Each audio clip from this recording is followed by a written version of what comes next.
салом дӯстон, дар топ 5 мусобиқаҳои футболи аврупоӣ аллакай исми баъзе дастаҳои қаҳрамон маълум мегардад. Дар Бундеслига баъди солҳои дароз Бавари аз тахт поин оварда шуд. Байери бо шикастани ҳамаи рекордҳо ҷоми лайлишакли олмониро ба даст овард.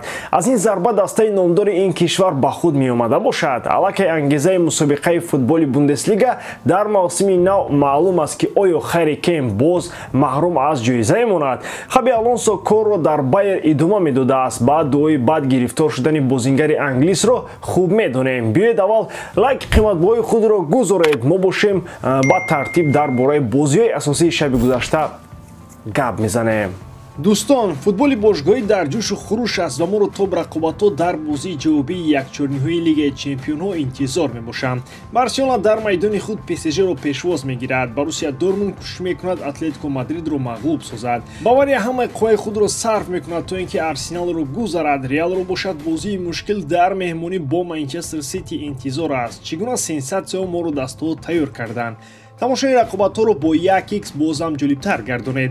дар он ҷо регистратсияи осон пур кардани маблағ аз тамоми гӯшаву канори дунё, вале аз ҳам муҳим бонус то ҳаҷми $100 дар аввалин пардохт бо промокоди AMG 0777 ссылкаи бозӣ дар комментарияи ин видео.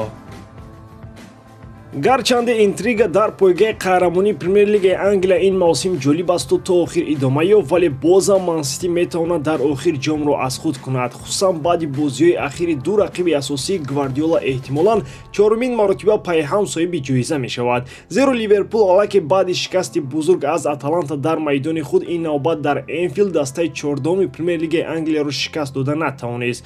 баъди 21 зарба ҷониби дарвоза ягон гол нашуд ва голи ягонаи Пелас ормонҳои треблро барои тими клуб бо маром ба гур мебарад. баъди ин шикаст дастаи клуб бо 71 холи будагӣ ба зинаи сеюм фаромад. Ман Сити бошад баъди пирӯзии дирӯза зидди Лутон дар садри ҷадвали премер-лигаи Англия мустаҳкам истодааст. варзишгоҳи Энфилд бошад аз моҳи октябри соли 2022 талхии бохтро дар премер-лигаи Англия начашида буд, вале бо анҷоми мавсим аллакай кӯли дардҳо болои мухлисони Ливерпул сар мезанад. ҳарчанд ки сурхҳо ин бозӣ талошҳои зиёд мекарданд, вале дастаи Лондон баъди голи барвақтӣ дар ҳимоя қавӣ ва мустаҳкам буд. дар ин рӯз Ливерпул агар имкониятҳои садфоизаи худро мезад, ҳисоб 4-1 мешуд, аммо чӣ метавон кард вақте ки бахтам комилан рӯй гардонидааст. мусовиҳои зиёдӣ ва чунин бохтҳои ногаҳонӣ дар охири мавсим дар гузашта низ барои Ливерпул дарди сар мешуданд. хайрбоди клуб бо ҳазорон пайравони паррандаи оташин баъди ин ҳама нокомӣ хеле пуралам сурат хоҳад гирифт. ду холе ки бачаҳои клуб аз зинаи аввал камбудӣ доранд, бо чунин бозии берангу бенур зиёд мешаваду кам не. посух дода натавонистан ба голи ягонаи эзе шурӯъ аз дақиқаи 14 дар майдони худӣ албатта бозам аз заифии худи Ливерпул дарак медиҳад.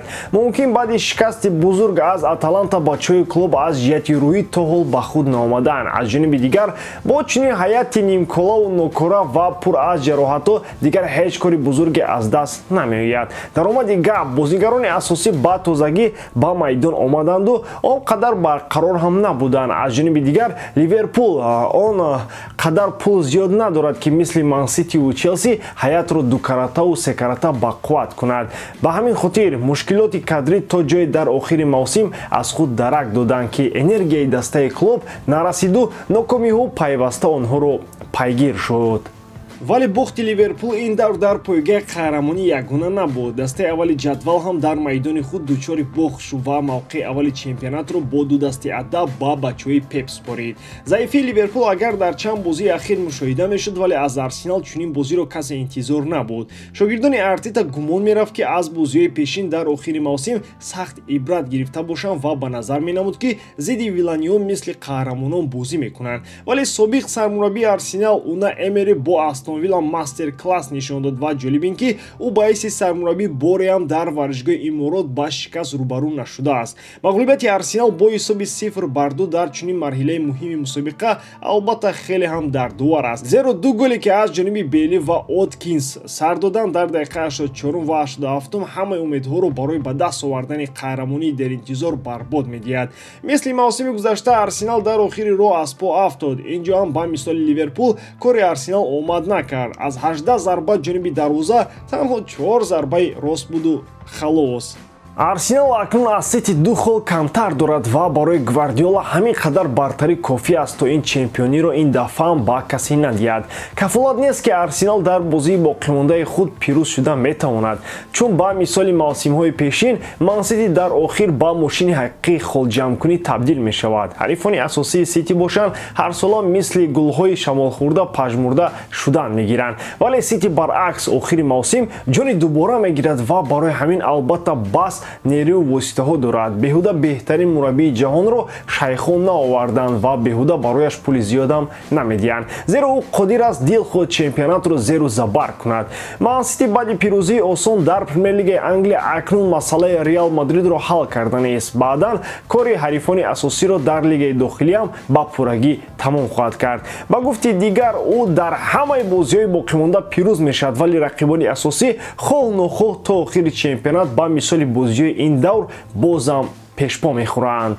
Дар футболи олмон бошад расман ҳукумати 11-солаи Бавария поин ёфт, зеро Байери ахиран тавонист пеш аз муҳлат унвони қаҳрамониро ба даст оварад. Дастаи хаби Алонсо бе ягон бох қаҳрамони олмон дар мавсими 2023-2024 гардид. Ин ҳам қаҳрамонии нахустин дар таърихи дорусозон аст, ки албатта қаҳрамонии таърихӣ ва фаромӯшнопазир хоҳад буд. Чӣ тавре гуфтем, дар баробари қаҳрамонии хеш Байери боз рекорди футболи ҷаҳониро нав кард. 43 бозӣ бидуни шикаст албатта рекордест, ки корномаи Ювентусро ҳам ба фаромӯшӣ бурд, зеро дастаи Турин чунин бозиҳои бидуни шикастро дар 42 рақобат дошт. Баъди пирӯзии бузурги 5-0 зидди Вердер дар Байери, ахиран даста аз Ливеркузен истиқбол аз қаҳрамонӣ намуд. Хетрики Флориан Вирс ва голҳои Ҷака ва Бонифисе ҷашни бузурги ҷовидонаи ба мухлисони ин даста тақдим карданд. Бартарии 13 имтиёзӣ аз Бавария ва Штутгартам боис шуд, ки намояндаи Ливеркузен пеш аз муҳлат қаҳрамон шавад. Даромади гап Харри Кейн бо кулли он рекордҳои инфиродӣ баъди рафтан аз Тоттенхем ҳам беҷоиза мемонад. Дар рақобат бо Вердер бошад, ҳамоно баъди садои уштаки довари асосии мухлисони Байер майдони варзишгоҳро ба пуррагӣ ишғол карданд. Ин ҳам қаҳрамонии беҳамто ва корномаи сарнавиштсозии хаби Алонсо буд, ки баъди ин қаҳрамонӣ боз ҳеҷ куҷо рафтанӣ нест. Роҳ самти варзишгоҳи Байерро аллакай ба номи ин мураббии испанӣ гузоштанд ва дар мулки Ливеркузен Алонсо қаҳрамони маҳбубтарин ва муҷассамаи зинда хоҳад буд. Пирӯзии 5-0 зидди Вердер барои Байер қаҳрамонӣ овард, ки абадан ба ёдгор мемонад. Ба ҳамин тамом вориданам, ки ҷодкории ман ба шумо писанд меояд. Лайк, комментария ва дар канал обуна шуданро аз ёд набароред. Бо шумо мисли ҳар вақта Муҳаммад Гаиров. Хай бародарон, дар паноҳи Аллоҳ.